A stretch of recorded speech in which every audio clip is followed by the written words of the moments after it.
네, 오늘 말씀 주제는 수치를 당할 때 우리가 어떻게 처신해야 되는가, 어떤 마음을 가지고 극복해야 되는가, 거기에 대해서 좀 나누겠습니다.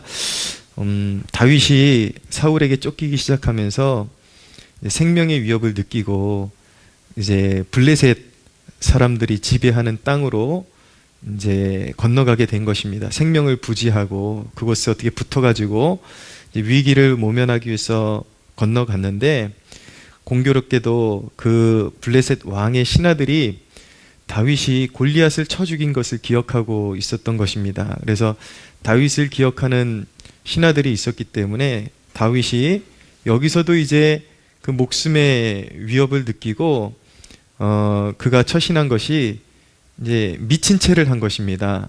그래서 막 침을 흘리고 문을 극적극적거리고 그러면서 이제 이렇게 미친 척하면은 미친놈으로 알고 쫓아내지 않을까, 이제 그렇게 마음을 먹고 정말 수치심을 무릅쓰고 미친 채 하고 결국은 이제 그 왕과 블레셋 왕과 신하들 앞에서 쫓겨나는 대목이죠. 하나님의 그 위대한 하나님의 사람들도 이렇게 수치를 당면할 때가 있었습니다. 그래서 우리가 수치를 당할 때 어떤 태도를 가지고, 어떤 생각을 가지고, 하나님 앞에 어떤 태도를 가지고 극복해 나가야 되는가, 그것을 잠시 나누기를 원하는데, 우리 삶 가운데 수치가 올 때에, 수치를 당할 때에는 첫째로 우리가 무엇을 의지하고 있었는지 고민해 볼 때라는 것을 기억해야 합니다. 그러니까 수치를 당할 때 그동안 내가 무엇을 의지하며 살고 있었는지 깊이 고민해 볼 수 있어야 합니다.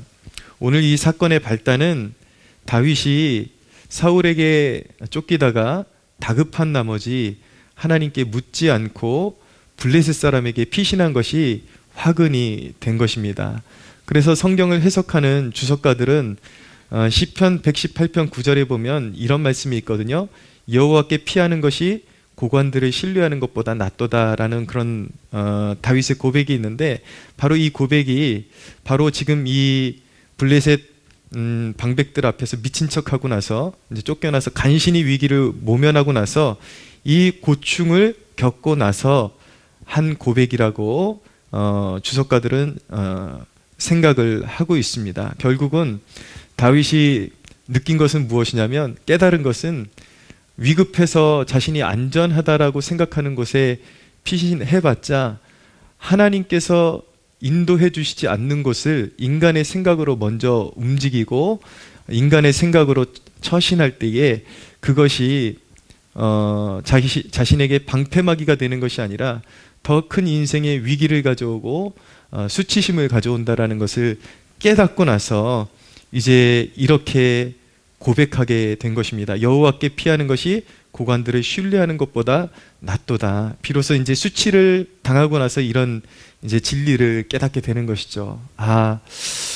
인생에 그런 위기가 올 때에 하나님께 먼저 묻고 하나님의 인도하심을 받아야지, 그래야 정말 위기를 바르게 모면할 수가 있구나. 그것을 이제 깨닫게 되는 것입니다.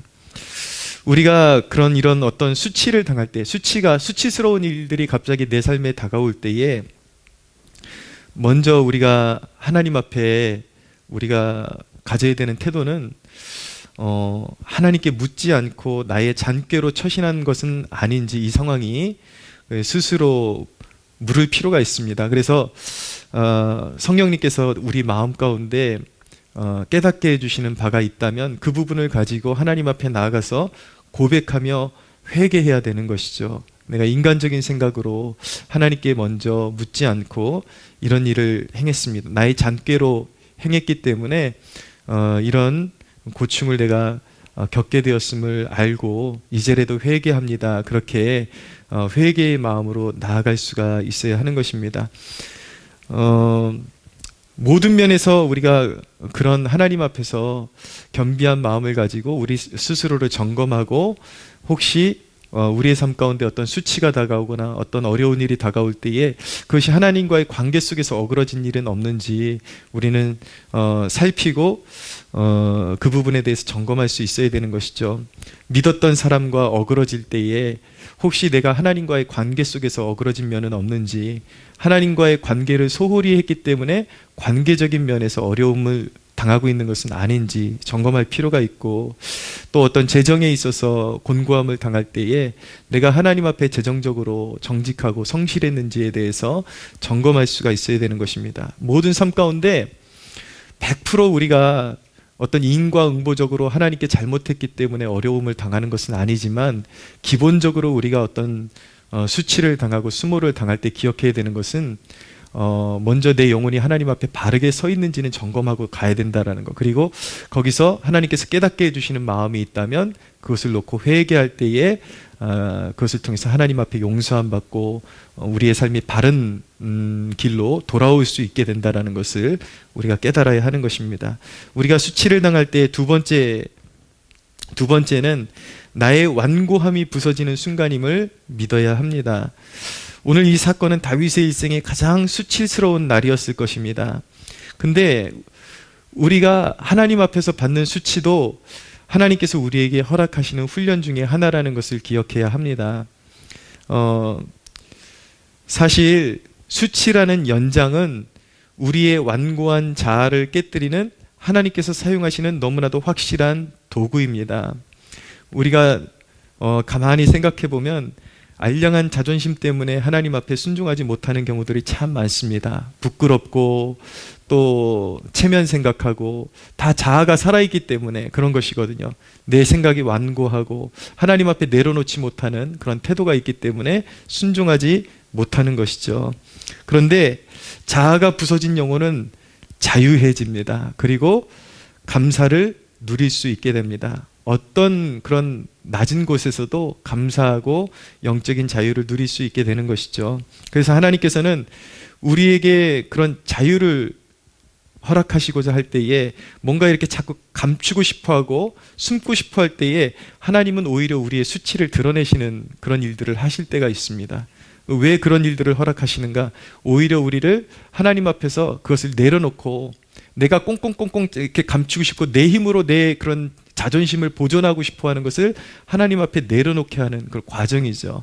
그래서 거기에서 내가 무너지고 오히려 내가 내 자신이 하나님 앞에 오픈되고 세상 앞에서 마음 졸이고 정말 감추고 싶었던 것들이 오히려 이렇게 백일하에 드러나게 되면은 그것이 오히려 나에게 수치로 다가오는 것이 아니라 하나님 앞에서 영적인 자유함으로 다가오게 되고, 오히려 그것이 하나님 앞에서 빛 가운데, 하나님이 비추시는 빛 가운데 걸어가게 되는 그런 좋은 기회가 될 수 있다는 것을 우리에게 가르쳐 주시는 것입니다. 사랑하는 여러분, 우리가 하나님 앞에 살아갈 때에 무엇이든지 감추며 살아가려고 하는 태도보다 하나님 앞에 그것을 내려놓고 떳떳하게 빛 가운데 살아가는 것이 하나님 앞에도 그리고 내 자신의 영혼에게도 훨씬 유익이 되고 그것이 훨씬 좋은 일이라는 것을, 내 영혼에게도 훨씬 유익이 된다는 것을 깨닫는 축복이 있게 되기를 바랍니다.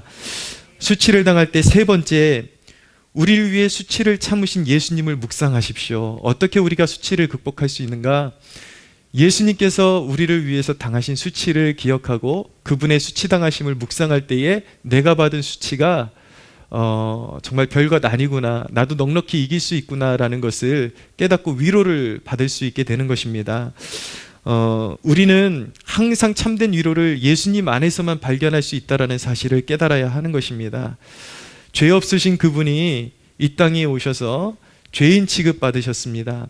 그리고 사람들에게 수치와 모욕을 당하시고 침뱉음을 당하시고 그리고 십자가의 수욕을 참으셨습니다. 그런데 여러분, 사람들은 자신을 위해서 예수님께서는 그 모진 수욕과 고난을 감내하시고 기쁨으로 감내하셨는데, 많은 사람들은 그분을 위해서 작은 오해를 받는 것조차 힘들어합니다. 그분을 섬기다가 받는 오해, 또 그분을 예수님의 이름을 전하는 것조차도 부끄러워하는 것이 많은 사람들의 모습이거든요. 근데 과연 그것이 우리가 주님 앞에 주님께서 우리에게 베풀어 주신 은혜에 보답하는 삶인지 우리가 좀 정직하게 우리 스스로를 돌아볼 수 있어야겠습니다. 여러분, 예수님은 그 앞에 있는 기쁨을 위하여 부끄러움을 참으셨습니다. 그러니까 예수님께서 어떻게 그 부끄러움을, 수치를 이겨내셨는지를 우리가 묵상하면 우리도 예수님과 연합하여 그 승리를 우리가 함께 누릴 수가 있게 되는 것입니다. 히브리서 12장 2절에 보면 믿음의 주요 또 온전하게 하시는 이인 예수를 바라보자. 그는 그 앞에 있는 기쁨을 위하여, 그 기쁨은 무엇입니까? 부활과 승리. 예, 아버지께서 약속하신 부활과 승리를 위하여 십자가를 참으사 부끄러움을 개의치 아니하시더니 하나님 보좌 우편에 앉으셨느니라 라고 말씀하고 있는 것입니다. 우리가 예수님 안에 연합된 사람들임을, 내 영이 예수님과 연합된 영혼임을 우리가 믿고 깨달을진데, 예수님이 수치를 당하시고 그 수치에서 머무르신 것이 아니라 반드시 부활의 승리로 가셨기 때문에 우리가 그리스도와 연합된 그 삶 가운데 우리가 믿고 묵묵히 참으면 반드시 우리의 수치를 씻어주시는 그날이 있기 때문에 우리는 그 예수 그리스도의 그 삶, 예수님의 그 수치를 당하심을 묵상할 때 우리는 이 수치의 끝이 수치로 끝나는 것이 아니라 우리를 아름답게 빚어주셔서 마침내 승리케 하신다는 그 승리를 우리는 의식하고 우리가 당면한 그 수치심을 아름답게 극복할 수 있는 힘을 얻게 되는 것입니다. 할렐루야. 로마서 15장 4절에 보면 무엇이든지 전에 기록된 바는 우리의 교훈을 위하여 기록된 것이니 우리로 하여금 인내로 또는 성경의 위로로 소망을 가지게 하려 함이라 라고 말씀하고 있습니다. 우리가 어디서 위로를 받을 수 있습니까? 수치심을 받을 때에 예수님을 바라보고 성경을 바라볼 때 아니겠습니까? 성경은 우리를 소망을 갖게 하고 위로를 주기 위해서, 하늘의 위로를 주기 위해서 기록된 것이라고 말씀하고 있는 것입니다. 여러분, 다윗을 보십시오. 다윗이 오늘 자기의 위기를 모면하기 위해서, 죽음의 그 위기를 모면하기 위해서 사람들 앞에서 침 흘리고 그렇게 막 미친 채 하고 그 정도로 수치스러운 그 삶을 겪었잖아요. 그런데 이 상태가 다윗이 버려진 상태가 아니라 다윗이 이미 하나님으로부터 이스라엘 왕으로 기름 부음을 받고 하나님의 돌보심 아래에 있다라는 사실을 우리가 기억해야 하는 것입니다. 그러니까 하나님 안에 있는 백성들에게 수치를 허락하실 때에 그 수치가 그 인생의 끝이 아니라는 것을 우리가 기억해야 하는 것입니다. 하나님의 백성들에게 하나님께서 연단의 통로로 주시는, 허락하시는 과정일 뿐이라는 것을 우리가 기억해야만 하는 것이죠. 여러분, 우리에게 허락되는 그 수치, 그런 모욕, 이런 것들이 사실은 그 지점이 우리 인생의 끝이 아니라 하나님의 사람으로 빚어내시는 과정일 뿐이라는 것을 꼭 기억하시기를 바랍니다. 그리고 우리에게 필요해서 허락하신 것입니다. 사실은 우리 한 사람 한 사람이 우리가 생각하는 것보다 더 완고하고 더 고집이 셉니다. 이거는 뭐 너나 할 것 없습니다. 저부터 해가지고 저는 설교할 때 항상 여러분들에게 좀 강하게 어필하기도 하지만 제 자신이 하나님 앞에 몸부림치고 경험했던 것을 나누기 때문에 이런 이야기를 할 때 뭐 당신들만 고집 센 사람들 아닌가 그런 식으로 설교하지 않습니다. 제 마음 가운데 항상 이 말씀이 제 삶 가운데 먼저 적용되도록 그렇게 힘쓰면서 설교를 하고 있거든요. 무슨 말씀이냐면 저나 여러분이나 모두가 누구나 깨어져야 될 고집이 다 있단 말이에요.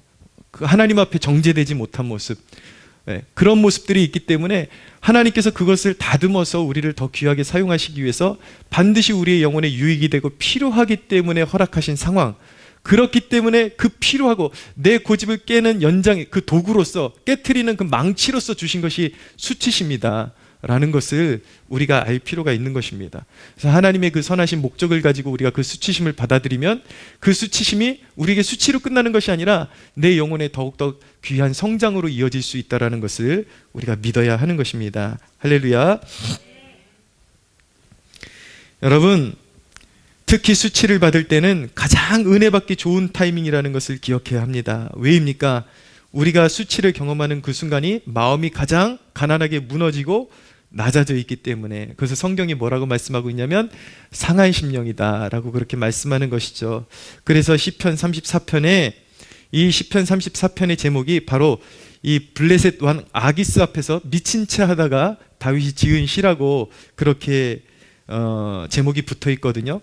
이 시편 34편의 한 구절은 이렇게 말씀합니다. 여호와는 마음이 상한 자를 가까이 하시고 충심으로 통회하는 자를 구원하시는도다. 다윗이 인생의 그런 가장 비참한 순간을 통해서 살아계신 하나님을 깊게 만났다라는 사실을 꼭 기억하시기를 바랍니다. 여러분들이 수치심을 기억할 때에 나의 위로와 나의 소망은 하나님께 있습니다 라고 여러분들이 정직하게 고백할 때에 하나님의 그 상한 마음을 만져주시는 위로가 넘칠 줄로 믿으시기를 바랍니다. 교회적으로, 국가적으로 믿는 자들에게는 순환과 수치 기간인 것 같습니다. 이때에 우리가 주님을 근심케 해드린 그런 일들을 회개하고, 또 한국교회가 저지른 그런 죄악들을 우리의 죄악으로 그렇게 하나님 앞에 고백하고 회개하기를 원하고, 이럴 때일수록 주님의 알곡들이 각성하고 깨어나서 다시 복음의 깃발 들고 일어나게 하소서라고 우리가 함께 기도하기를 원하고, 오히려 이 역경 가운데 순환을 이기고 일어서는 기름 부음 받은 교회들이 나타나게 하소서라고 그렇게 가난한 마음으로 우리가 입술을 모아서 부르짖을 때에 한국교회가 받는 수치, 그리고 우리가 받는, 개인적으로 받는 그러한 수욕과 이 낮아짐의 기간들이 우리에게 약이 되어서 우리를 더욱더 정금과 같이 빚으시는 하나님의 역사하심이 교회 중에, 그리고 우리의 삶 가운데 차고 넘칠 줄로 믿으시기를 바랍니다. 우리 하나님께 영광의 박수 올려드리겠습니다.